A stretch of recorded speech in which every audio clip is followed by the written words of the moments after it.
Lecture of Science for Class 8. Today our topic is balancing the chemical equation. The chemical equation in which the number of atoms of each element on both sides of the equation, reactant side and product side, are equal is called balanced chemical equation. For example, the chemical equation shown below is a balanced chemical equation. यानी वो chemical equation जिसमें number of atom in every elements reactant side पे भी और product side पे भी same हो, उसको balanced chemical equation कहते हैं. Like ये equation है HCl प्लस NaOH, इसमें NaCl प्लस H2O.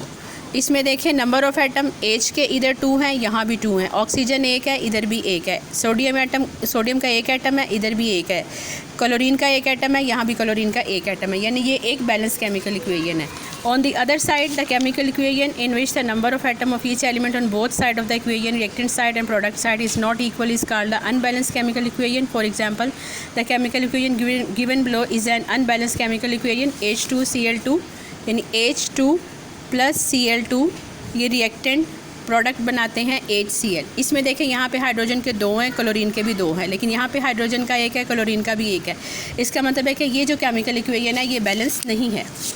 अब आपको आगे के किसी भी केमिकल इक्वेशन को बैलेंस कैसे करते हैं. Unbalance chemical equation can be balance by different method. The trial and error method is commonly use. According to this method, trial and error process of adjusting coefficient before symbol of formula is continued till the number of atom of each element on both side of the equation become equal.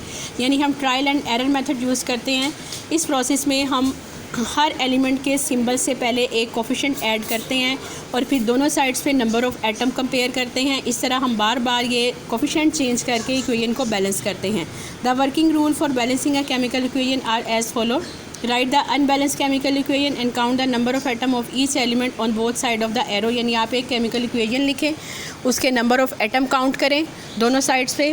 Work with one element at a time. यानी अगर आप hydrogen के देख रहे हैं एक time पे, तो आप रिएक्टेंट साइड पे भी प्रोडक्ट साइड पे भी हाइड्रोजन के एटम को ही पहले बैलेंस करेंगे. मल्टीप्लाई द सिंबल और formula with the suitable integers on that side of the equation where the number of atom of a particular element is less, and try to balance this element on both sides of the equation. Start multiplying with relatively small numbers. Repeat the process for all the elements one by one.